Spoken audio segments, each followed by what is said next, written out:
Welcome to the Killing Podcast. This is episode 2, The Cage. Ooh, what's the cage? I am your host, Martha Southgate, and with me is... Rob Southgate. All right, we don't find out what the cage is until really far into the episode, and I'm dying to talk about it. I am! Okay, so we have to pretend like we don't know what's coming because we have to get through all this. Right, we got to talk about everything else that's going on. There is so much in this episode again. Yeah, well, I mean, again, I think it's just going to be... No, I think by like the 5th episode, they'll be like, we'll get a half a page of notes. Not much happening. Mm-hmm. Pretty boring. No, I don't think that's the case at all. I did get down to 6.5 pages today. So okay, so that's something good. Not quite as bad. Well, yeah, and actually half a page is just hearts that say Martha Holder on them. Oh, so. That's only one scene. That's only one scene. All right, so we open up. It's raining. Right. Again. I think we could just assume it's raining. Because there are moments, though. Oh, come on. There are moments of dryness. Okay, well. Not moments of sunshine and, warmth. You always feel like you're... You know what? Makes my bones hurt to watch. As officially a weatherman in Seattle, I am allowed to say it's mostly raining. Thank you. You are a weatherman nowhere. Okay. Is that even a sentence? I don't know. I'm not sure. All right. So it's raining and a car is pulling up to the morgue. I'm assuming it's a taxi. I didn't really pay attention. I don't think that matters. She was sitting in the back seat, so I'm assuming taxi. Right, but it's Mitch arriving at the morgue. But I didn't know that. I didn't recognize her through the glass. Okay, I did. Well, I'm happy for you, but I did. Okay. All I could tell you. Well, she also had on a thing that said, "Hi, my name is Mitch Larson." So it was pretty obvious. I'm a little slow to the dance. Right. Is that a thing? So they did the same thing they did. Start all over. No, we don't. They did the same thing they did in the first episode, which is a really cool way to start the show. They showed 2 scenes interspersed with each other. So we see them at the morgue. Mm-hmm. You see somebody kind of cleaning up the body because it's going to be viewed, obviously. Mm-hmm. And you see Mitch arriving, coming down the hallway. Then you see Stan there, and they just embrace. And it's just horrifying, gut-wrenching. And she runs to him, and you can see him trying to hold her up as she is just... I mean, I don't even know what word you use to describe her level of grief. She's devastated. Because it's not like hysterical cries. It's guttural. It's just this... Oh, it's just I pain. Can't even imagine, just pain. Unimaginable pain. Yeah. And Lyndon and Holder are standing there awkwardly. I'm sure that this is part of their job. Yeah. They have to do this. It's awful. And think about Lyndon, because, I mean, Sarah's got a 15-year-old son. Uh-huh. This is awful. Yeah. Just an awful scene. And she's scene. the one who holds up the sheet. Yeah. For them to look at their daughter. And she's clearly holding back tears. Yeah. As this sees is just their grief. This is not a happy show. This is just painful. Well, there's one scene. Yeah, there's one scene where you had to draw your little hearts about Holder. I get it. What's Holder's first name? Have they said what his first name is? Fox. People are yelling at their iPods right now that watch the show. Yeah. Like, you idiots! His name is Fox Holder. They probably say it in the credits, but we don't pay attention. We don't pay attention. That is for sure. For schniz. So now we cut to them interviewing the parents. Each of the parents. So and it's a debriefing. They have to go through this, but they're still... They're being gentle. Well, right. They're being gentle, but they are, even though they're not officially suspects, they have to go through this. And once again, awful. I'm watching it through the eyes of a parent going, it's bad enough I'm going through this. Now I have to pick at this. Well, and I discuss it with somebody this way. I think, though, it's important because they don't realize necessarily what information they might possibly have that would give them a clue.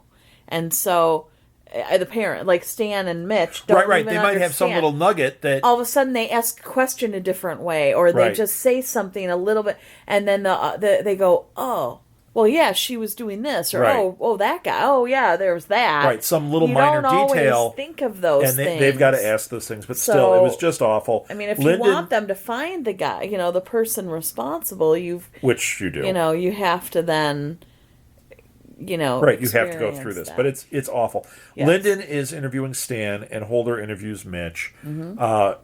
Stan is much more composed. He's able to at least discuss things. Yeah, Mitch is just not there. Is just devastated, and the only thing she says is the fingernails. Yeah, she can't understand why her nails were broken. Yeah, she says fingernails, and then she goes, the fingernails were broken. Oh my gosh. I just started flashing to seeing those nails on the morgue table and thinking about her in that trunk. And oh my gosh, it's awful. Yeah. And So, then and Lyndon is interviewing Stan, and he said, she's home all the time. She hangs out with her brothers and her friend Sterling, and not indicating in any way that Sarah, she has another life. Right, that there's some other life. And Sarah asks, is she into politics? Now, we know why. Yeah, what a weird, but she has to ask it. What if he just was like, oh, yeah, she was in, whatever club, or she was a big fan of so-and-so, like she talked about so-and-so. You don't know, once again, like you said, but some little clue. At this point, though, they don't address it. She just puts it out there. She can't. No, that's not what I'm trying to say, Rob. She is asking about Jasper, and then she just says, real quick, was she into politics? And he's like, no. But they don't go on. They don't address it. They don't go any further than that. He doesn't question it. Right. And that's all I mean. I get you. Well, and then he also talks about Jasper a little bit, and he says that they dated, or they saw each other for a couple of weeks the summer before. Obviously, aside from... No, he said they stopped seeing each other a few weeks ago. Oh, okay, I misunderstood. Yeah. But he aside from the scene he just saw at Jasper's place, which would make any father not be endeared to this kid, he also seems like he's never been endeared to this kid. Mm-hmm. It's daddy's girl that this idiot is taking away. Potentially.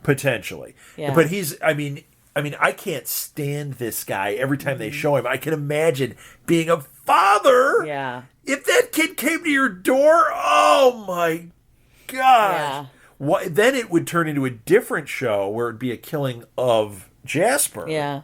Yeah. Great. So you've just now said that you will be a murderer when your daughter's dating. Oh no! Destroy the evidence. Oh yeah.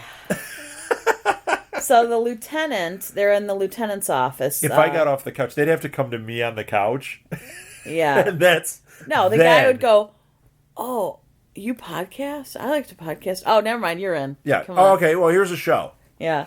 So the lieutenant is in his office with Hal Linden, or whatever the heck their names are. What? Holden and Linden. Holder and Linden. I can't do it. H&L. H&L. So he has Rosie's personal effects. What about Sarah and Holder? Okay. Well, because she's Sarah. I will try. Okay. Does Sarah wish he'd hold her? Bam! Bam! Wow. Okay. Wow, that was really bad. Okay. Yeah. So I guess I can't tag this podcast as comedy. No. He gives the personal effects to Holden. Right. Who then hands them... Or to Holder. I can't... I swear I'm trying so hard. Who then hands them to... We need to find out his first name so you could just call him by that. Sarah. And then... See, that works. She puts him back on her boss's desk. So now these effects have moved all the way around the room. Right. And they're back on the desk because she's not owning that. No. She keeps saying she's leaving. They're instructed to call the campaign because keys were found in the ignition of the car that was, had the body in it. He suspects it could be someone from the campaign, this lieutenant. Right. What are you making a face for? For? Okay. I don't understand something for a second. Why would it matter that the keys were found in the car? I thought it was that they were told to call the campaign directly and to keep it discreet because of the sensitivity of this whole case. Yeah, but he said specifically the keys were found in the ignition. I get it. Well, because if the keys were found, then it's looking more and more like it was somebody from the inside. Yeah. So they have to really. It wasn't carjacked. It wasn't wired, hot wired. I had a little brain freeze there. Okay. Obviously, that is what that's indicating. Yeah, if they had the keys, then they were somebody that had access to the car and the keys. I'm good with that. Oh, I'm so glad. I was a little confused there. So Rick calls in the middle of this. Is the lieutenant's name? Is his name Oates? I got nothing. I wrote Oates down. I just keep writing the word lieutenant, and I spell it differently every single time. What? And you can spell. And I can spell anything. Mine is not the word lieutenant. It's just a bunch of letters with an L at the beginning. And there's a T in there. And I look at it and I'm like, that Oates. Must be lieutenant. I think it's Lieutenant Oates. I don't know. I'm not going. I am butchering names so badly. I was a big fan of his when he was with Hall. Yes. I was not at all. I hate Hall and Oates. I know you do. It's the worst. At least I didn't have his mullet. That guy's mullet, the dark-haired guy. Oh my Oates' mullet. Well, that would have been a deal breaker. Yeah. The Anthony Geary hair, okay, I can get past it. Oates? No, he had some bad hair, especially that mustache. No. Thankfully, I don't have the mustache. Well, you know what? Electrolysis is a magical thing. Wow, I'm really thrown off now. So Rick calls in the middle of this. Did they do Man-Eater? Was that their song? Yeah. Oh, he's a man-eater. I know the song. Yeah. I don't know. I obviously don't know the song. I knew just enough to kind of spill it out there. I don't think it. Okay, I think that's them. I think that's Hall and Oates. Okay, can we get back to Rick? Yes, but I'm going to have to look that up. Okay, go ahead. Rick calls and Sarah tells him that she has to stay. And okay, so she's chewing gum again? Yeah. I think maybe it's Nicorette. You said that when we were watching it. I think that is a really solid hypothesis. I think that she was a smoker and she's trying to quit because she's getting married. Well, and she's chewing it like a fiend? She's chewing it because like she's chewing her cud. It's she's under all this stress. Yeah. And so I think you're right because she seems to be chewing it more and more. At certain times. Yes. And she keeps chucking it in there and it makes me want to hurl. I think you're right. I think it's Nicorette. I think she's trying to kick a smoker. Or maybe a knockoff of Nicorette. Because whatever the heck they're called. We find out she shops at Ross, so she's not going for the expensive things. Yeah, but they sell that at Walmart, probably. Nicorette. Way to judge Walmart. I was judging Sarah as being a Walmart shopper, I guess. You're just judgy. I don't know. Yep. Okay. So, anyway, perhaps she has a little problem with... Our daughter told a joke today about judging. What did the judge say when the skunk came into his court? Odor in the court! Yeah. I thought that was good. Oh, thanks. I'm more entertained by that than I am Hall and Oates. I'll tell you that. Yes. Okay. Okay, so... Are we done now? We're done. On? We're done. I'm back in this. Okay, you definitely can't put that this is a comedy after that joke. They see Rosie's parents in the hallway. And I'm laughing at the worst point. Yes, too. You are. It's another horrible thing. They tell them they'll be sending over a team to go through her bedroom. Yeah. And now here's where Stan asks. He looks at Sarah and he says, "Why did you ask if Rosie was into politics?" Yeah. And Sarah just says, "We're looking at every angle." Oh, please. No angle can I think of in a child's murder that you would say, was she into politics? Well, and it's also a cagey answer. She's not. Cagey because of the name of the episode? That was it. Every time I say cagey, you're going to have to go, yay, because I said the name of the episode. Mm-hmm. Yeah, that was... she still isn't telling him anything. No. But he's onto it that there's some connection there. Yeah, he's trying to figure out why the heck I mean, that's a very strange thing to ask. She also tells the Larsons that they need to keep this quiet because, yes, obviously the first thing that they want to do is be able to tell people. They can't say anything. They got to keep it all under wraps. Well, and she says the first 48 hours are the most important, and we know that from that show, that first 48 show. Yeah, that real. That's not that's not made up. No, that's real stuff. So they're trying to Do you remember that guy that the country singer that stuttered? He would stutter all the time whenever he spoke. It was just like what you were just doing. No. An Idol. I'm talking about when we were kids. And he stuttered all the time. And then as soon as he'd sing, he sang in a normal voice. No. I want to know if you can sing in a normal voice. Stan asks Sarah, will you find who did this? And she says, we'll do our best. Yeah. He's not happy with that answer. So he looks over at the other guy. At Holder. And he says, will you find who did this? And he says, yeah. When you read it, it sounds like a kid's book. Are you my mother? Right. Yeah. Yeah. Are you... No, he said it like man to man. Yeah. Will you find who did this? And Holder says... Yeah. Yeah. And she's not happy with that. Yeah. Sarah's not happy with that because... she gives him a very disapproving look. Yeah. Because, he's making promises to a family that's hurting very badly, and they can't always find who did it, Correct. So. Darren and Gwen are in the car, and it's after a fundraiser, and Gwen makes a comment about how the blue hairs were sufficiently charmed. Yeah, they paid, they made like $24,000 or something, yeah. So any blue hairs that want to donate to this podcast, feel free and feel charmed. Thank you. Yeah. You're not charmed at all. So Darren is kind of distant. He's very quiet and distant and distracted. He just seems, yet not himself. Right. And he's not really there's there. a little bit going on here. He's looking out the window. Because he's worried about the leak. He's worried, obviously, about this whole situation with Rosie. Yeah. He knows about his car and being there. He's got something he's hiding. He's hiding something. He's got the pressure of the election and this, what's her name? Beth Eucharist or whatever. Euthanasia. Ivanus. Ivanus? Uvanus? Utanus? Oh my gosh, we have screwed up every name. It's Utanus. Utanus, okay. So Uranus. I'm never going to get that one right. I can't spell lieutenant.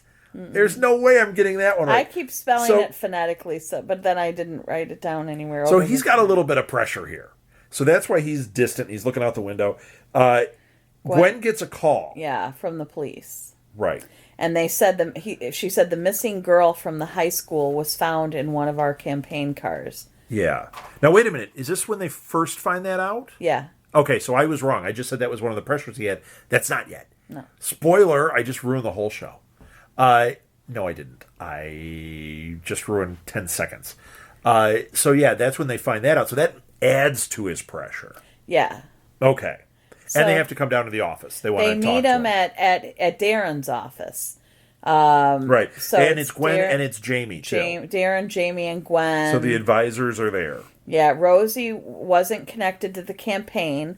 Gwen checked all their volunteer lists, etc. Now, that is only accurate if Gwen is not the leak.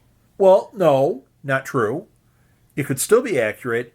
Whoever did it could have eliminated her from this stuff. But I'm just saying, we don't know what information is coming from this camp because there's a leak and any one of these people could be involved and we don't know what's really going on. Right, and it's likely either Jamie or Gwen. My money is on Jamie. Gwen for me. Is it? I'm Camp Gwen. You're Camp Gwen? I'm Camp Jamie. Okay. So Rosie wasn't connected to the campaign. Camp Jamie, Rob's right. How stupid if we do hashtags for it when the show's been on for 3 years. We're like, yeah. It's new to us. Jump on there. Yeah. Who do you think? Hashtag Darth Vader is Luke's father. Right. No, hashtag he's not. You just spoiled it for everybody. This is a spoiler. No, I said it could be either one. Take that. So Darren said he was out of town on Friday night at an inn, and that the owner would confirm he was there. Right. Holder sarcastically says the owner was with you around the clock too, because Jamie had said, we were with him around the clock. Every time it was, everything we were with him around the clock. Yeah, the alibi is he's constantly with somebody. Ridiculous. And, So I like that he was sarcastic here. I love seeing his personality starting to come out in this episode. Definitely. And really lightening the mood, because this is such a dark show. Right. And it's good to see. Well, he's got a lot of personality, and it's coming through. But he gets in trouble. Yeah, I was going to say, Lyndon didn't find that amusing. No, so she Sarah told him to go start looking at the personnel records. Right, she kicks him out, and Jamie takes him out. Now it's Sarah sitting there with Darren and Gwen. Mm-hmm. Okay, and Gwen says that she was with the councilman Friday night. Yeah, she admits that she was. That she was with him. Yes, all night.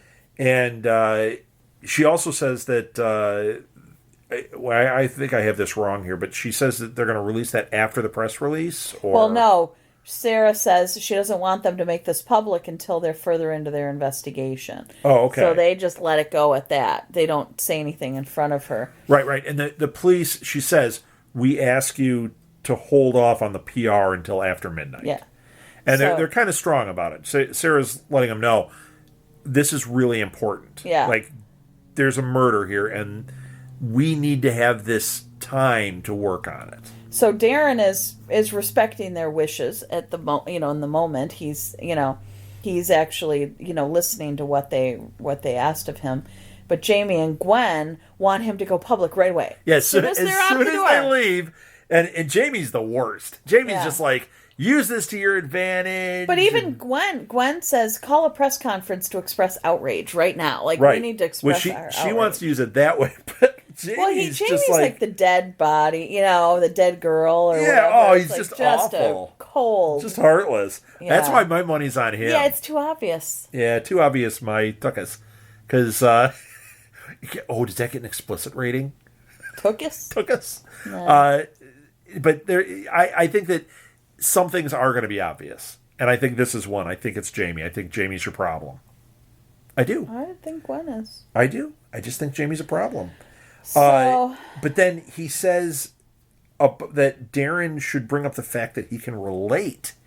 Well, he said court the girl's family. No, Jamie says this. Yeah, Jamie says that to Darren. Court the girl's family, explain that you know what they're going through because you've gone through it yourself. Right. And Darren says, no, I will not use my wife, No, he doesn't say that. He says no. And then he goes on. It's later on when he's talking to Gwen that he says, she says something about, she says the wife's name, and I didn't catch it. Lily? Okay. And says, your wife. So I had written down here, did Darren lose a loved one? But then we find out it's his wife in the next couple sentences. Because Jamie says, you're right, because Jamie says, court the girl's family, explain that you know what they're going through because you've gone through it yourself. Darren says no, and they'll do a press release at noon the next day. And he says, start vetting our people and find out what happened to that car. Get that private investigator on this. Yeah. Find out what happened to that car. Find out what's going on internally here, basically. Then after Jamie leaves, he and Gwen are standing there, and Gwen says, she wants him to tell the voters about Lily. Right. And he said, I'm not using my wife. And he'll explain it to Eutanus.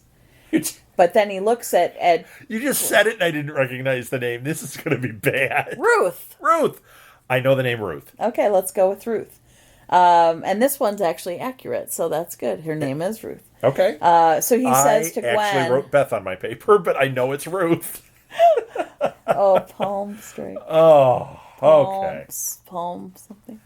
I just hit myself in the forehead. You palmed yourself. whatever they face palm. Face palm. I called it a palm strike because our daughter's in Taekwondo. Palm strike. So he tells Gwen, a Times reporter called yesterday. Someone sent an email from my office. Yeah, he's letting her know that there's a leak. He wants Gwen to have everyone's accounts checked. Now, she does not in any way give off the vibe that it's her. Of course, because she's a professional. I think that if he said this in front of Jamie, the reaction would be different. It would be more like, we have to figure out who it is. We have to, he would blow smoke. I disagree. Sorry, Team Gwen. So I'm Team Gwen. I'm supporting Gwen. Why? That's my team. Team Gwen. I'm supporting Camp. her. I said Camp Gwen. You're I think Camp that's Gwen. weird. I don't know. Why did I say that? I don't know. Team Gwen. Is that like that Camp Musical? There's a Disney show or something like Camp Musical or Summer Camp. Is that what you're doing? Why are you shouting summer camp like it's a thing? I got excited. About children going to summer camp? That's camp. Creepy. Okay. It's creepy. Mm-hmm. The restraining order is old, and I'm okay now. And Chuck E. Cheese I can go to, too. That's all good. So I'm so amused by myself sometimes. Are you amused? No. I don't think so. So Darren wants to know, This is weird. He asks how old Rosie was. Yeah, why? I don't know. This is a weird little scene, because he asks, how old was she? And Gwen, does she say? I didn't write. But she makes kind of an odd expression here, and then when she's leaving, she has a weird expression, like she's hiding something or something. It was very odd. I don't know what was going on there. So a minute ago when he was talking about the leak, she seemed normal. As soon as he brings up Rosie, she acts like this. Does he have a history of teenagers or something weird? Or was she somehow burned by this? I don't know. Was she involved? Okay, so Camp Rock. Sarah. That's the Disney show. Sarah calls Jack. Yeah. And tells him they're not going to get their flight. They will leave tomorrow. Right, she's putting it off. And she'll pick him up in a few hours. We don't see him, but we know he's not too upset by this because he does not really want to go. And now this is interesting. She says, this is interesting. She says he can go back on the water in the morning with Reggie. Yeah. And then she makes it a point to say, wear a life vest. I'm really hoping it's not, but is that foreshadowing of some sort? I don't think so. I thought that at first, but then I thought, no, she's just saying, I'm not going to be those people losing my child. Okay, that's a good thought. I'm going to stick to that because first of all, we've already lost one kid. That's enough for me.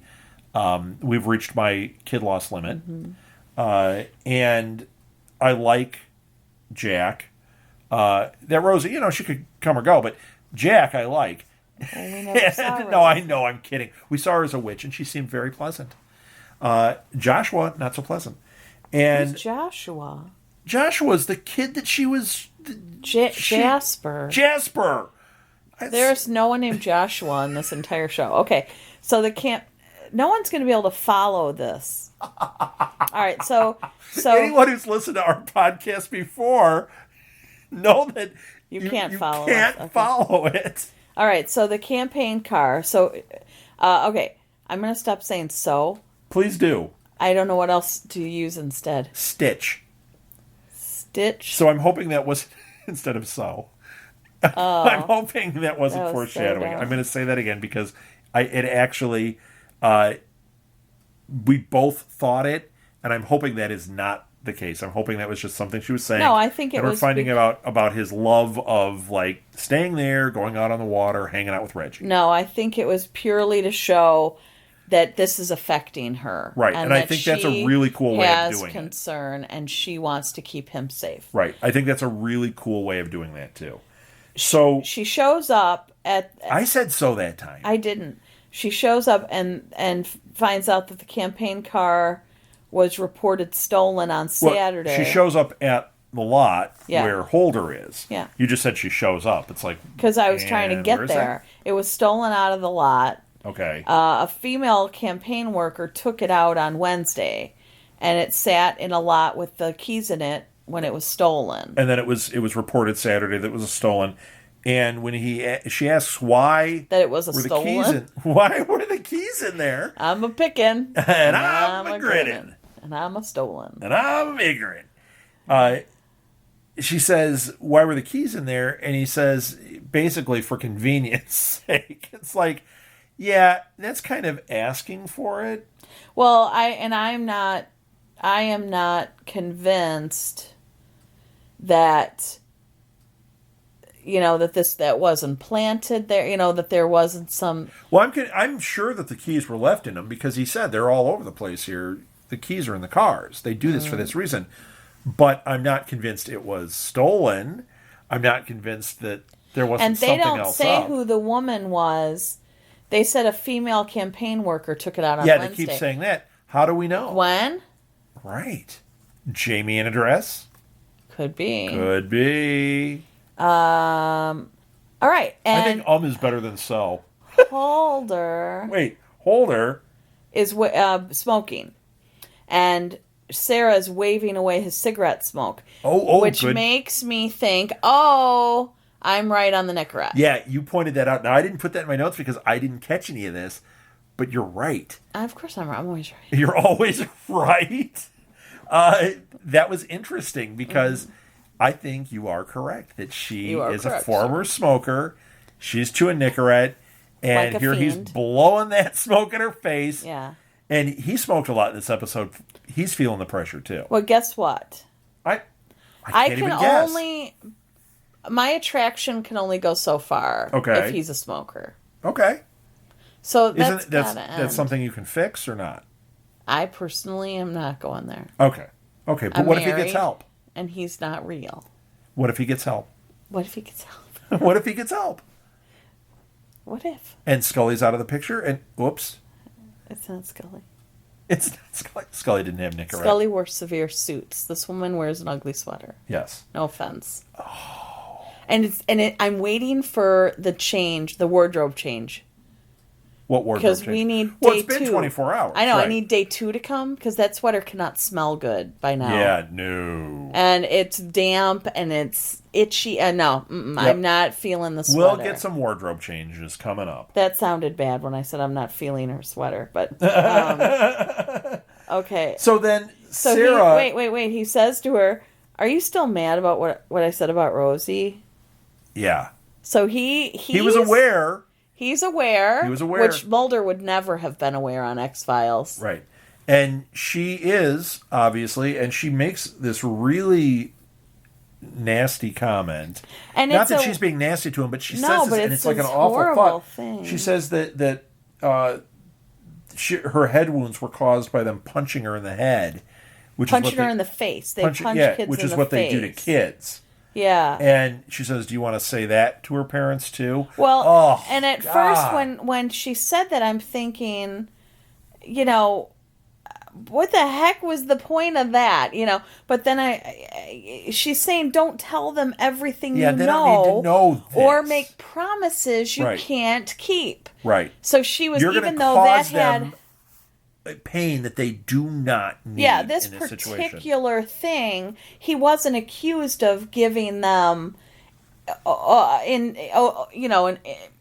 inside information. What he was accused of was making a promise. Okay. To the family, and so I thought it was a little strange, but I realized she's just blanketing her warning, like don't tell them everything you know, and don't make promises you can't keep. Of course, right. So that's how I took it. I take it the same way. Fine. And you keep copying me. You know what? I just realized that it was Mel Tillis, was the country singer that stuttered, and then when he sang, it was nice and clear. So now I want to go and see if we can find Mel Tillis on YouTube, because I know he was on like variety shows, and he might have been in Cannonball Run. He might be, or Cannonball Run 2. I'm trying to think of the song. What song? Of his song. Mel Tillis? Yeah. I think that's who it was. I'm going to be wrong. But there was a guy who stuttered, and then when he sang, it was clear. Well, that happens quite often. Name it. Name another time. No, in schools and stuff. There are kids that they can't speak without stuttering, but they can sing. Right, but I actually am naming a celebrity.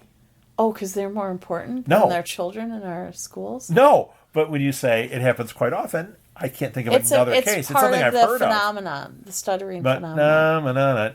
No, it's something that I've heard before, yes. But I think it was Mel Tillis and you. And I'm trying to think of the song that he... Okay, let's not worry about that. Mitch, did we go past it? No. We're on Stan and Mitch Stan and Mitch are in bed. Yeah. Okay. And she can't she's sleep. not sleeping, but he's passed out asleep. Which typical man. You know what? I was watching that. I was thinking that because you would be sitting there with 8 million things I would be freaking out. Bouncing around in your head. You would not be able to sleep. No. I reach a point where no matter how freaked out, upset, whatever I am, I pass out. Mm-hmm. It usually involves me taking my pants off and falling right to sleep. Okay, did you need to mention the pants? Well, he had his pants on, and I noticed he had the same clothes on the next morning, which I would not do. I couldn't sleep that way, no matter how upset, because it's just not. Well, I think that they probably needed to save some of their budget for the show.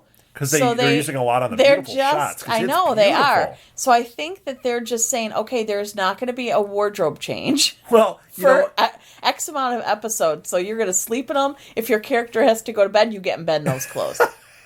Right.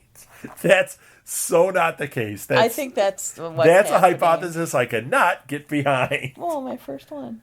So, Mitch then gets up and she goes into the kitchen. Mitch Kitchen. And the aunt, Mitch Kitchen, and the her sister, her sister. I think it's the aunt, the one that we were talking about last time. We were thinking she's a babysitter or a relative. She's the aunt. Mm-hmm. I forget what she says, but somehow we figure that out. Mm-hmm. We're pretty slow. She's really trying to help out. She's cleaning up the dishes or whatever, and she says, I don't know how we didn't notice. She starts crying. Right. I mean, she's obviously struggling, and then she offers to pick up the kids, to bring them home from school because they should be home during this, not like after school. And Stan says no. Right. He comes in the room and he's like, "No, we need to keep things normal. We need to. We can't just start pulling them out. We gotta do this in the right way." Once again, gut wrenching. Yes. Oh, it was a horrible scene. And I was dreading them telling the kids. Yeah. I thought, I don't know how I'm going to be able to see this. And I thought it was going to be stretched out over a couple of episodes before they did it.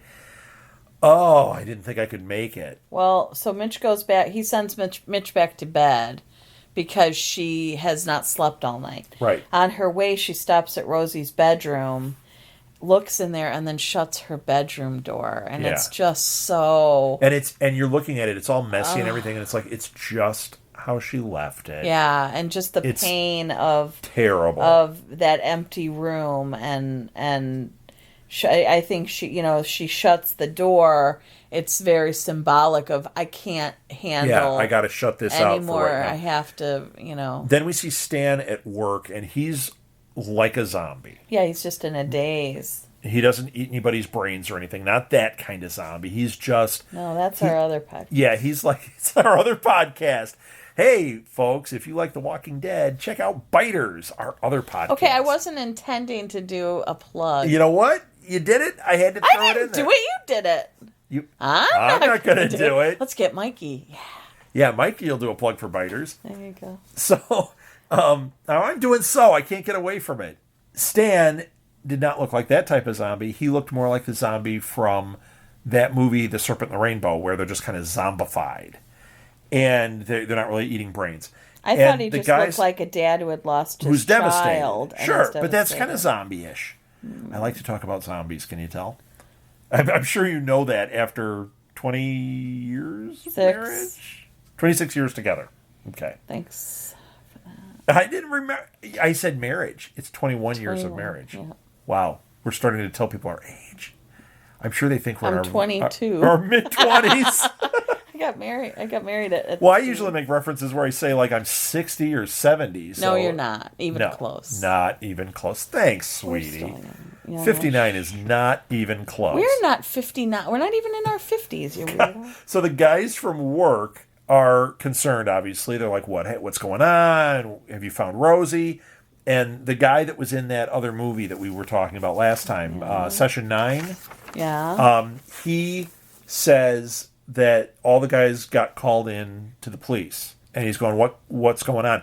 And Stan is still just a zombie. He's not even responding. I mean, he's shut down. Yeah. Understandably. I must have been too at this point. Because you didn't write any of that? Okay. Not one word of that did I have on here.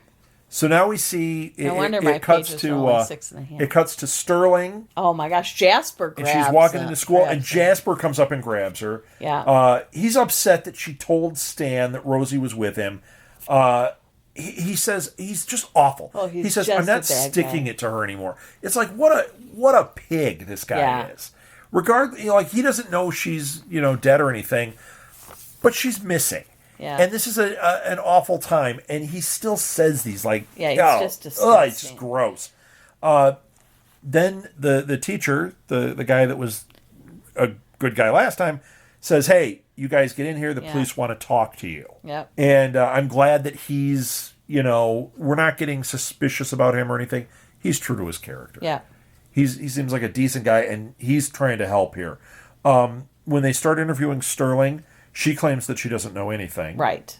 She said Jasper wasn't at the dance. Right. She says that, and the teacher says that they have video. Yeah, they have a video of the dance. So the Lord of the Dance. The Lord of the Dance. And they all break into. Does that make him the They Lord all get of in a the big line, and they start doing. Yeah, no. But it's interesting because I hadn't thought of that. Like, surveillance, they have something they can use. So somebody was videotaping the dance. Now we might see something. There might be some type of clue. Yeah, maybe. I mean, it's hard to get everything on there. It's not like there are multiple video cameras, but right. But you never know. They at least would have seen that if she was there. Right, but you might catch a frame of somebody there that shouldn't be there. Maybe you catch a frame of Jasper walking through, and you go, "Hey, she said he wasn't there." Exactly. There he is. Jasper then is getting interviewed, and with Sarah. He's with Sarah, and he tells her that he picked up some old lady at a bar, the Blue Moon, and then he implies that getting old ladies is easy. Well, no, she says you sure know how to charm them. Yeah, because he was saying some crap. Because it's just like his. And he says it's not hard getting women your age. What? I would have flattened him. I would have socked him one right now. Oh, yeah. You would have given him knife hand, because you know that from Taekwondo. Pump knife strike. hand, pump strike. Yeah. This one, whatever that one's called. Finger poke, eye poke. Pow. I don't think that's what it's called. Eye gouge. Pow! The curly, I call it that. The mo, that's the mo. Make up your mind. Whoop, whoop, whoop. So he's curly. Just a despicable and he's this gross, rich kid. His dad's, rich and powerful, and he's just... and his dad comes in and demands they let him go. And then he kicks the principal out of the room. Yeah. And the principal just kowtows to him, too. Yeah, so and she gives some money there or something. There's something going on there. Jasper tries to explain, and the dad just, slaps him right across the face. And then he says, looks at him and said, "What did you do this time?" Yeah, this is the bad seed right here. I think they're setting you up to think it's Jasper. It's not. It's not I'm not Jasper. Team Jasper. No, I am not thinking it's Jasper. I am Team Gwen. But not that she killed him. I built up some good hate on him, though. Yeah, but I don't think Gwen. I mean, clearly, I don't think she killed him. But I think Gwen is the lead. She's involved and has something to do with something. I'm not sure. Something's up with them. Something. They find the footage because you see Harold and Maude. They're watching it. H&L watching it. And the footage has Rosie in her witch costume. Yes. So there's the witch costume that Sterling had said she was in, but her mom said she didn't have a costume. Now we know. And this is one of my favorite scenes ever. And Holder says that he's feeling that the boyfriend is the perp. He said, he thinks it was Jasper. And Sarah says, what's he doing driving a campaign? What's he doing in Richard's car? Right. And Holder says, that kid's a douche. Oh my gosh. Greatest line. It was so funny. My pants. And she goes Holder, and it cuts, and her son Jack is sitting there. Sitting right there. And he looks over and he goes, "Sorry, little man." Yeah, it's like, so funny. What 15-year-old wants to be called little man? So clearly Holder is bonding with Jack. Oh, so because he keeps making little comments through here. And they even, like, give each other 5 at one point. Oh, well, here, he says he hates algebra. And then Jack says, me too. And, I mean, like, this guy, really not endearing himself to Sarah. Right. He says, he's not... Uh-oh. He's not... I'm trying to read my... Uh-oh.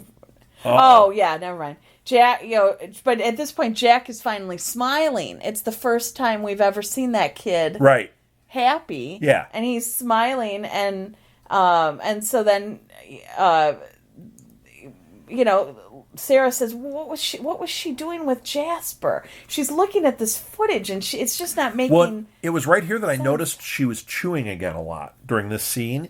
Yeah. And then she says, why was Rosie with Jasper? And it's not adding Well, and up. she kept saying, she's a good girl. She didn't get in trouble. She didn't. And he says, she lied about the costume. Right. And about she's no saint, and she's she got has those big secrets. shoes. And he comments on her $2,000 shoes.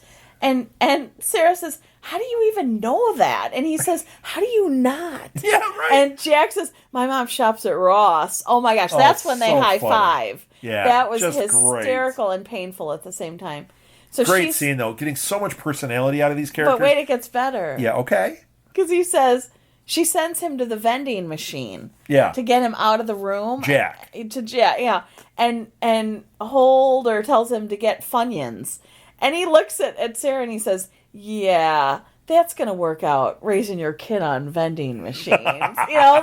So not only has he undermined the kid with algebra and all these things, but now he's taking shots at her parenting. Right. And her... just too funny. Her womanliness, because she doesn't know about the shoes and all the other things. Exactly. Would that be womanliness? Now, there is one thing that ignore we me. did not touch on here, and that is that none of the students ID'd the campaign car at the dance. Right. So, other than that... Nobody seems to know anything. Well, no, they're just not talking. Right. I think they know plenty. So now, the lieutenant... are we at this point? Wait, no. So, then they say Jasper was arrested back in May for auto That's theft. what I'm saying.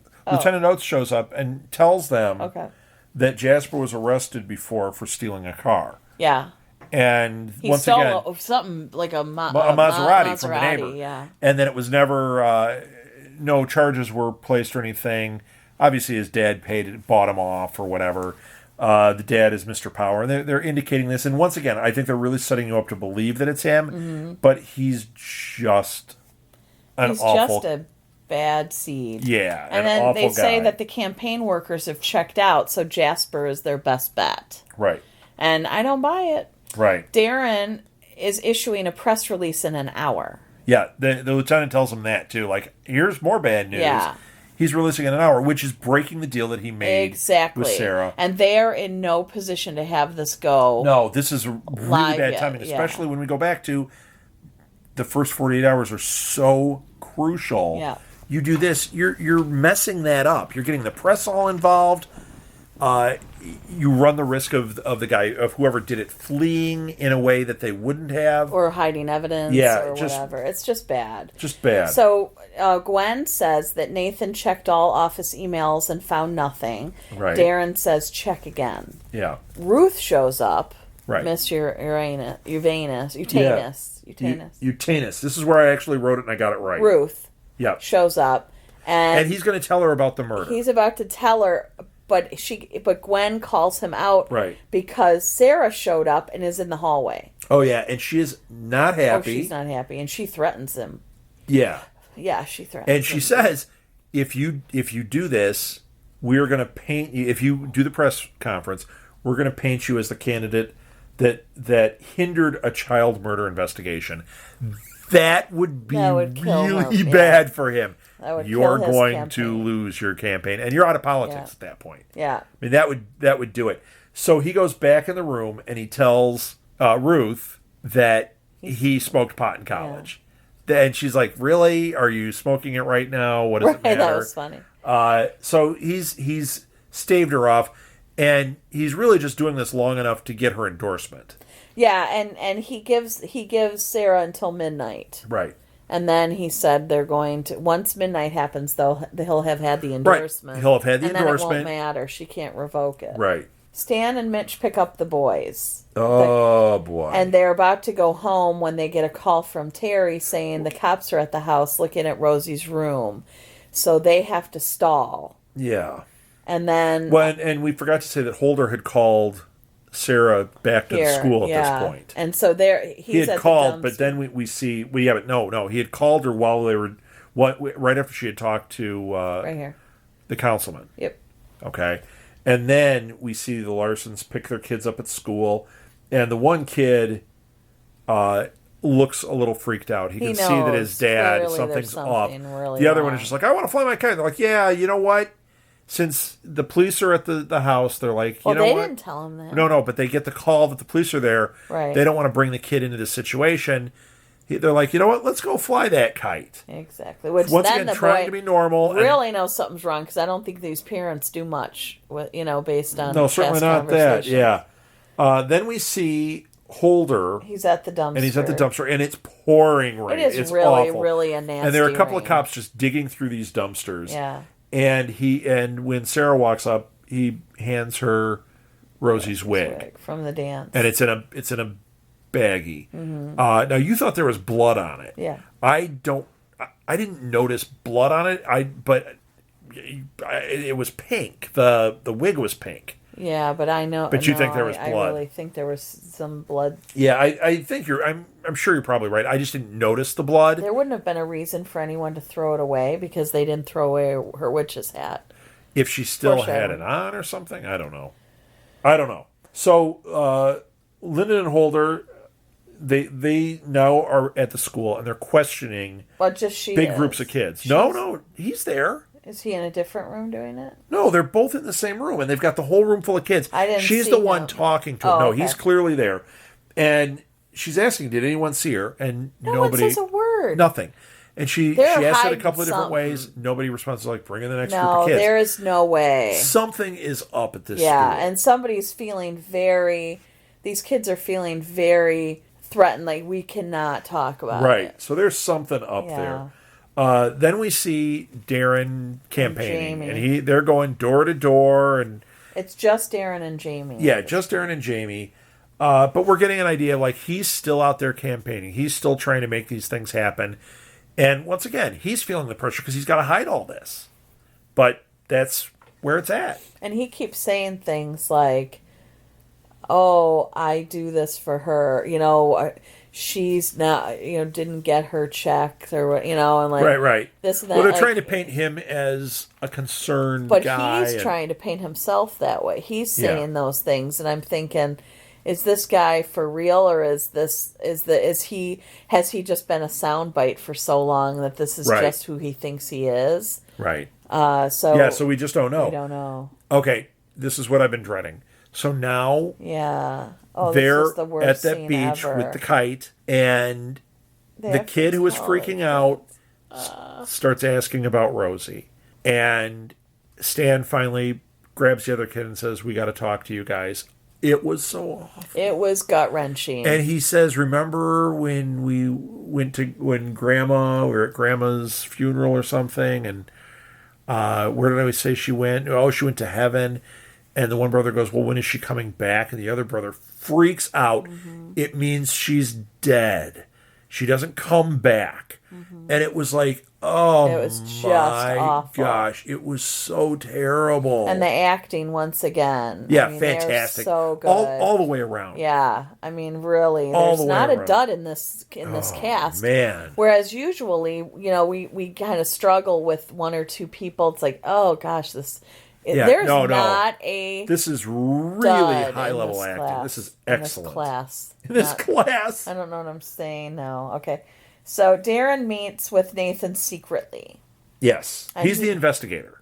Uh-huh. I forgot his name was Nathan. So he's the investigator. He advises him to check Gwen and Jamie's accounts and report back to him. And Nathan looks very surprised. Right. But you know what? Who's checking Nathan's account? They didn't find... they didn't find anyone else. Yeah.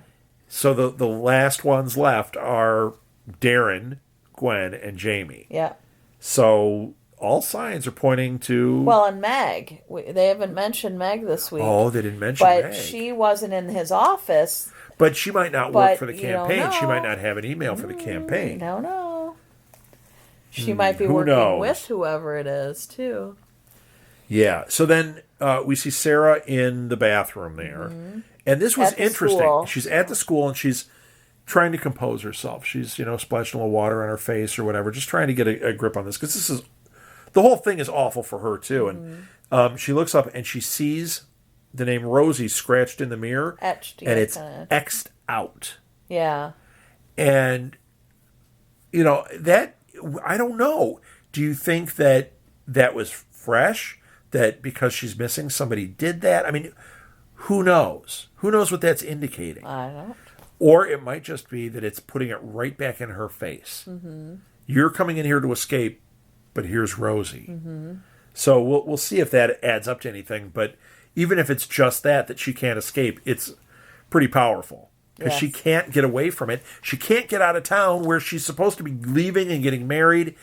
This whole thing is just haunting her. And it's been 24 hours. Yeah. And it's just consuming her life right now. And she walks out and says she needs to go get Jack. And Holder says he wants to stay to work on the case. Yeah, she's like, well, we've already found everything we're going to find. He says it's not your case Not your case. Hasta la vista. You're choosing Sarah. To leave. Yeah. And okay, that's going to drive her crazy. Oh yeah. That's going to pretty much poking her alive. In a way that she is not going to be able to resist at some point. I can't wait to talk about what he does, but we're not there yet. So now we see Terry, and she's at the house and she's picking up broken pieces of a vase, and she says the cops weren't exactly gentle here when they were going through the house, which is awful. Here the kids are coming; they're coming back with the kids after all this. And now the house is all messed up because of these cops. She's breaking down. And this is pretty nasty, too. She keeps asking Mitch why she never called Rosie all weekend. Yeah. She goes, why didn't you call her? And then she looks at her and says, I mean all weekend. It's like throwing blame at her at the worst possible moment for this woman. But once again, we don't know. Maybe there's a part of this story that we're not privy to yet. Exactly. So that was it doesn't make sense. And why wouldn't they have any contact? Why wouldn't she whatsoever. Text her? And in this day and age, no way. They were home and they were like cleaning up and stuff, and she still doesn't have contact with her. Weird. Well, there's something funny going on there. And this Terry, everybody grieves in their own way, and everybody experiences that initial shock in their own way. Yeah. And she she's processing, just spewing it all over these two people, and she's trying to be helpful, but she's still processing out loud. But she's thinking, I loved her too. She was my family too. Right. But at the same time, it's like, yeah, but these are her parents, and you need to go. Yeah, you need to back off a little bit, even though she is trying to help.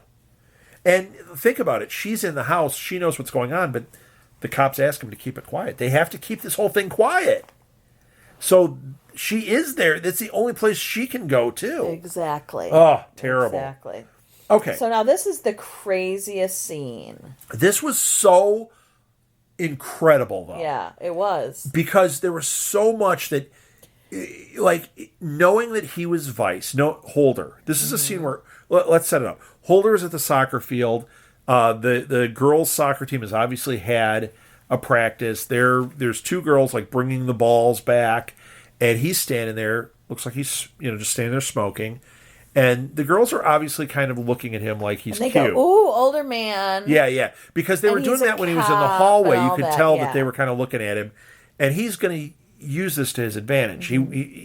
You kind of knew that when he was in the hallway. Like that's why he's staying at the school. He can manipulate this situation. So. Well, let me just say, and he's done that throughout this already. Yeah, let me just say really fast on a side note, as this scene was evolving, all I could think of was Vic on the Shield. Vic Mackey?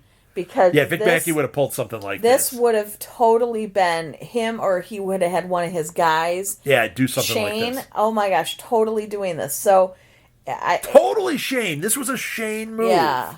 Only Shane would have screwed it up. Or the blonde. Not Donnie's the other guy. I can't think of the other guy's name. But he would have had one of them doing this in order to bait these girls into giving up. So what happens is he's standing there, and the girls walk up, and they're like, "Are you smoking pot?" He's like, "Oh, you caught me." And he's like, He goes, "Do you want some?" And they kind of look funny, and he's like, "Look, I'm not on duty. I'm not going to arrest you." And he kind of flirts with them, but he's assertive, and they try it, and then the one doesn't really, inhale, and he's like, no, I can tell you didn't inhale. And what he's doing is he's getting into their psyche. And he's touching them. He was touching the girls' lips. He was, and then he starts indicating that they're going to do. He's like, "Hey, are we going to party?" Then he goes, "Yeah, you girls are too young. There's no place to party around here." Now they want to please him, and they're like, "Hey, there's in the basement of the school." And he's like, "What?" "There's a cage." She goes, "The basement of the school. It's a place called the Cage. We can party. That's where we party." He just leaves them because he did what he wanted to do. He manipulated the situation. And I thought that whole scene, I'm like, he's doing this. These are tactics he used when he was in Vice. Absolutely. Narcotics. Yeah. This was his, but Vice and narcotics. He did these things. What do you mean, Vice or narcotics? He said he spent most of his time in narcotics. He said Vice. I'm going to punch you. He said Vice and narcotics. Mainly narcotics. Ah! You just proved my point. He was on the Vice department in narcotics. Homicide has its thing. Vice is prostitution. Like you know anything. I have watched all these shows. I watched The Shield. I have seen Hill Street Blues. I used to watch that. Barney Miller. How did you know? I love Barney Miller. Abe Vigoda was on that. Yes. I love that. And the guy that was on there, I can't think of his name. Ron, not Swanson. Ron Perlman. No. Ron Weasley. I'm running out of Rons. He was on Serenity also, a Joss Whedon joint. And he was in the first episode of Agents of S.H.I.E.L.D., but he hasn't been back on. Yes. So he was on Barney Miller, too. What guy is it? He was... Which guy on what? On Barney Miller. This is going to be politically incorrect. The black Asian guy? Oh. No, not Sulu. Sulu, was that his name? No, that's on Star Trek. No, I think his name was Sulu, too. Jack Sue was his name. Okay. See? I just got that one. So the African-American guy? Yes, that guy. He was on Serenity, and then he was on the first episode of Ron Livingston. Ron... All right, we need to move on. Okay. Ron Southgate. We don't know what his name is. Rob Southgate. It's a different guy. I know that guy. So, he said it again. Jack and Sarah are sitting there as she's going through more video footage, and he really just dislikes Rick. Yeah, he does not. I wrote hates, but that's a bit strong. But he really... But he's just completely resisting this move. He just does not like him, and he doesn't want to move. And Sarah says, "Look, we're leaving for the airport in 5 minutes." Yeah, right. The lieutenant brings in the coroner's report. Right. And she was... Okay, this was horrifying. She was drowned alive. It took 10 minutes. Oh. He says he thought that it would take 10 minutes for the trunk to fill up with water. So she's alive in that trunk. And she ripped off her fingernails trying to get out of the trunk. Oh. So that from back when the mom said, I'm trying to figure out her fingernails. Oh, no, we can never tell those people. Right. She was scratching. How she was clawing her way. As she was drowning, alive. Oh, and think about it. She was also tied up because they showed how her legs were strapped and her hands were strapped. It's so terrible. And so Sarah says, "I'm not staying." And he's like, "Yeah, whatever. Do what you want. Who cares?" Yeah. He's knowing there's no way she's going to let this one go. Yeah, he leaves the room and she goes out and she sees Jack kind of goofing around with the lieutenant a little bit because they've got history. Mm-hmm. And then she hears the crime scene unit get called out to the high school. Yep. And the crime scene unit guys grab their things and they go walking past her and she's standing there knowing full well it's the high school. She knows that Holder found something. Mm-hmm. She can't resist. There's no way she can resist. And the next thing we see, Well, and no, you know what we now didn't we're in say Stan's was office. Holder. We saw Holder before this scene in the cage, Yeah. and it was pitch black, and he had his flashlight once And again, he saw very something, but we X-Files-y. couldn't see it. Yeah, he stopped dead because he saw something. So we're in Stan. Stan is in his office alone. And yeah, it's after hours. so it's all dark, but his office is lit dark. up. Yeah. So I mean, we're into the night now. He's avoiding going home. Yeah, and he sees a picture that Rosie made him when she was Oh, little. it was Daddy's Day from Rosie. So this was scary. He gets and home. all I can think about is when I had my job, Molly came to work. Our daughter came to my work for bring your daughter to work day, and she drew me a picture, and I had it up just like that, Daddy Day or something it said, and she signed it, and it was killing me. It's killing me right now. Awful. I'm gonna run upstairs and give her a big hug. Don't wake her up. Okay, I'm gonna run upstairs and give her a big You'll hug. be very sorry. Gently. So Yeah. don't They, make eye contact. they only come out at night. Exactly. So he gets home, and this was really disturbing. He gets home, it's very dark in the house. You hear faint video games in the background. Yeah. Mitch is nowhere. He just keeps calling out to Mitch. He She's finally not responding. sees the kids, and they say, "We're hungry. Yeah, we Are haven't we going to eaten have dinner?" And it's It is clearly late. Yeah. And he's thinking, "Oh my gosh, where is she?" Yeah. So then it cuts over to Darren. He's on his way to his event. Yeah, he's going to meet the union workers Yeah. and get the endorsement from Ruth. And I got the name right. And right then, a reporter calls Yep. and asks him about Rosie Yeah, and there's the been campaign another car. leak. Obviously. Yeah. And he just says no comment, but obviously there's been another leak. Yeah. And he's sitting in the car with Jamie and Gwen. How much can he really say? Because he's now investigating them. Yeah. Okay. So, we're getting there now. This is when we shows get... up at the school. We see the cage now. And Before we just saw it dark. Holder says it's where the real Halloween party went down. Yeah. Oh my gosh. And then we see there's a bed on the floor.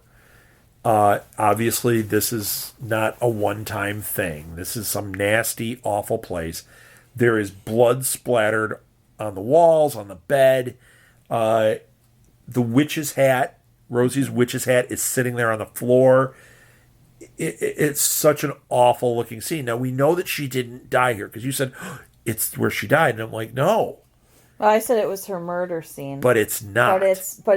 But something violent happened there. it was one of the things that led to her murder. Yes. Because somebody was bleeding. And she was there. She was there. It's such a terrible, horrific scene, but now we know what the cage is. No one's cagey there. It's pretty bad. Now we go back and we see the Larsons. We're getting that interspersed thing again. Yeah, this was really... They did a really just like the beginning, ending. they're interspersing the stuff. Yeah. Stan is now walking, and he's putting his hand out to reach for a doorknob. I actually said out loud, oh God, she's going to be dead in there. Like, don't let this be happening. Have committed suicide. That would have been so awful. And I thought for sure too. He opens it and she's just curled up, eyes wide open. On Rosie's bed, just grieving. Yes. She is ripped open. Yeah. It is so terrible. I don't know if this show can get past this grieving stuff, but this is getting really hard to watch. Yeah, but I mean, yes, it's still an amazing show. It's amazing, but this is... maybe they need to get through this, the family finding out, her grieving that hard right at that moment, for us to be able to accept and move on and get into the investigation, because right now it's just ripping things open, tearing at that pain. Mm-hmm. So awful. Okay, so here we go. This is the end. Mm-hmm. And now we've got Sarah, and she's standing there, and they're shooting pictures around the crime scene and everything, and it's kind of focusing in on, we see the hat again, we see the blood. She's doing what we've seen her do. Yeah, she's doing that thing again where she stares. Yeah, she just stares and processes and uses her critical thinking skills and figures something out. We don't know what she's figured out, but she's staring, and she starts staring at a bloody handprint on that wall. Yeah. Mm-hmm. Now, I wonder... There's more than one handprint. Right. But I bet they're hoping that's the killer's handprint. But It's going to be somebody's. We know that somebody's going to be indicated in this. Or implicated? Is it going to be Jasper? Is that his name? Justin? Jasper? Is it going to be... Are we going to find it that it's like... What if it's like Sterling's handprint? What if it's Darren? What if it's Darren's handprint? He could hide in the basement. You don't know. Yeah. Although that would seem kind of weird. But who knows? People do really stupid things, especially if they feel like they're above the law and they'll never get caught. Yeah. So you don't know what that guy is capable of. Yeah. I know whose handprint it's not. It's not Holder's handprint. No. Because there was a moment when it first started where I started wondering, she gets paired with Holder. Is it going to turn out that he's involved in this thing that they stumble into? Clearly not. And this really indicated it because he was definitely surprised by the cage. He was definitely shocked by what he was seeing there. So he's off my suspect list. I would hope so. All right. But I didn't know. Another so at least fantastic episode. Oh, I can't wait. Can't wait to see the next one. Now, I think I was looking, there's either 12 or 13 episodes to the first season. Oh, okay. So we're going to go a little bit more than 30 for this total run. Great. Let's go a lot more than 30. Let's hope they get a season 4 because I love this. This is just fantastic. I love it. Because we loved The Shield, but there were always duds. Like, you'd watch it and you'd go, oh, I can't stand that character. You know, why? Right, there might be one person. Things like that. There were amazing points, but there might be one person that you're not into. Or often, a lot of times, or there are holes in the script or whatever. The only thing I'm dreading is the family finding out, and now we're past that. And this is a fantastic show. The writing, the acting, the sound, the cinematography, music. Every bit of it is it's fantastic. I would venture that the camera loader did a hell of a job. I would think so. Because I think everybody involved in this is top notch. This is just excellent. It is, and it's too bad that it didn't catch on more because it's way better than almost all the TV. Yeah. Well, you know what? It's an AMC show. And, I mean, think about it. We love Breaking Bad, Mad Men, Walking Dead. But even Mad Men. Mad Men has a lot of... It does have some issues. This is not This does not have issues. Although we're only 2 in. But I can't imagine... we would have found an issue in the pilot. Because usually the pilots are difficult to watch. Yeah, that's where it usually is. This is just amazing. This pilot was... It could have been a movie. I would have sat there and watched it for 2 hours. So when the different groups on Twitter start doing those campaigns to get the trending for getting a season 4, everybody listening needs to jump on there and start tweeting away because they're trying to get like Netflix, or I was saying that like Xbox or Sony, the PlayStation, they're trying to get into original programming. Start putting that stuff out there. See if we can't get somebody to pick this up. Hulu could pick it up. Or you know what? How about an independent that runs it as an internet show that can show on? I mean, there could be another group out there that does this. You know? Yep. I mean, even HBO Go. Don't run it on your network. Run it on HBO Go. Mm-hmm. Amazing. I mean, you could definitely do this. This show is worth keeping around. It is so good. Okay, let's wrap this thing up. We're going to say that every episode it's going to get boring. Actually, it's not. We're so engaging. Mm-hmm. So let's get a little business out of the way first here. You can follow us on Facebook, and please do. Like us there, too. We need lots of likes. That is The Killing Podcast. Just type that in and search it, and you'll find us. On Twitter, we are at The Killing Pod, and we will be tweeting things out about The Killing. When there are these campaigns, and that will definitely be all over that, joining in on those campaigns. You can also find me, personally, on Twitter at rsouthgate. And Martha doesn't have her own, but she is working on manning some of these other ones, like keeping our Twitter feeds alive, right, Martha? Yeah. Or not? Okay. I thought you were. I can learn. Oh, excellent. You can find our shows on iTunes, and if you do, please go on and rate it. 5 stars appreciated, and review. The reviews really help us. And also we're on Stitcher, and then we're on a whole bunch of other different sources for podcasts, but those are the 2 biggest. And Stitcher is cool because they're going to install that in like 400,000 cars, so you'll be able to listen to this show in your car whenever you want. Yep. Us on demand. How awesome is that? Wow, I'm so sorry. I'm probably less interested than you are in us on demand. So I can't even imagine how the fan feels.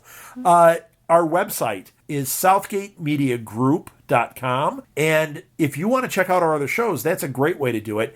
You can type in Southgate Media Group on Media Group.